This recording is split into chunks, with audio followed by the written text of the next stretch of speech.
राधिका बरसाने वारी की जय। राधे राधे। माघ मास महात्म्य अध्याय 19। 18वें अध्याय में कांचन मालिनी ने अपने पूर्व जन्म की कथा राक्षस को सुनाई। 19वें अध्याय में कांचन मालिनी अप्सरा राक्षस से कहती है कि तुम्हारी यह दुर्दशा कैसे हुई, तुम्हें राक्षस की भयंकर योनि कैसे प्राप्त हुई और तुमने ऐसा कौन सा महापाप किया जिससे तुम्हारी यह दशा हो गई। कांचन मालिनी के पूछने पर राक्षस बोला, हे अप्सरा, आपने मुझ पर बड़ी कृपा की है।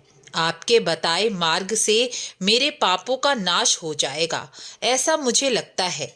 इसलिए मैं आपको अपनी कथा बताता हूँ। पहले के जन्म में मैं एक वेद पाठी ब्राह्मण था।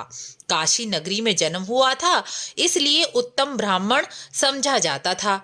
लेकिन मैंने सभी राजाओं, वैश्यों, शूद्रों, यहाँ तक कि चांडालों से भी अपवित्र दान लिया। हे देवी, मैंने दान भी खूब लिया, परंतु दान कुछ किया नहीं। एक तो तीर्थ पर दान लेना महापाप है, दूसरे जो दान लेकर उसमें से कुछ भाग दान धर्म नहीं करते, उनके समान संसार में कोई पापी नहीं है। इसलिए जो दान लेते हैं उस दान का कुछ भाग दान अवश्य ही करना चाहिए। शास्त्रों में कहा गया है, सदाचारी और धर्मात्मा पुरुष को बिना दान दिए दान कभी नहीं लेना चाहिए। विशेषकर तीर्थों पर दान लेने के संबंध में सपने में भी नहीं सोचना चाहिए। हे देवी, मैंने तीर्थों पर रहते हुए दान तो ग्रहण किया ही, अपितु मैंने दुराचार और पाप कर्मों में भी लगा रहा। काशी जैसे पवित्र धाम में मरकर भी मुझे घोर नरकों की प्राप्ति हुई और अनंत काल तक मैं उनकी घोर यातनाएं सहता रहा। इसके बाद मैं 2 बार गिद्ध बना, 2 बार सर्प बना, 2 बार उल्लू बना और 9 बार सूकर का शरीर धारण किया। इसके बाद दुष्ट और पापशील राक्षस की योनि में मेरा जन्म हुआ है। राक्षस योनि को धारण किए मुझे 1000 वर्ष व्यतीत हो गया है। इस जन्म में मैंने बहुत से निरपराध जीवों की हत्या की।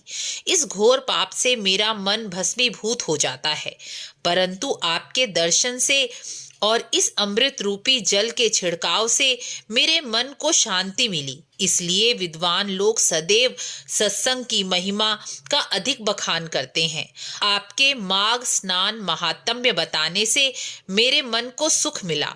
संसार में ऐसा कोई विरला मनुष्य ही होगा जिसकी अंतरात्मा को कोई खेद ना हो। आप कोई ऐसा उपाय बताओ जिससे मैं इस कष्ट और इस दुख भरे सागर से पार उतर जाऊं। राक्षस के दीन वचन सुनकर कांचन मालिनी ने कुछ देर सोचने के बाद कहा, हे राक्षस, मैं तुम्हारे पाप कर्मों और तुम्हारे दुख को समझती और जानती हूँ। मैंने उनको दूर करने का उपाय भी सोच लिया है। इसलिए तुम्हें अपने किए अगणित माघ स्नानों के फल में से कुछ फल प्रदान करूंगी, जिसके प्रभाव से अवश्य ही तुम्हें मुक्ति मिल जाएगी। ऐसा कहने के बाद अपना वस्त्र निचोड़कर जल हाथ में लेकर ज्यों ही माघ स्नान का फल उस राक्षस को उस अप्सरा ने प्रदान किया, त्यों ही उसके प्रताप से राक्षस योनि को छोड़कर वह देव योनि में आ गया। राक्षस दिव्य रूप धारण कर सूर्य के समान तेजस्वी हो गया। इसके बाद एक दिव्य विमान उसके पास आया, जिस पर वह राक्षस बैठकर जाने लगा।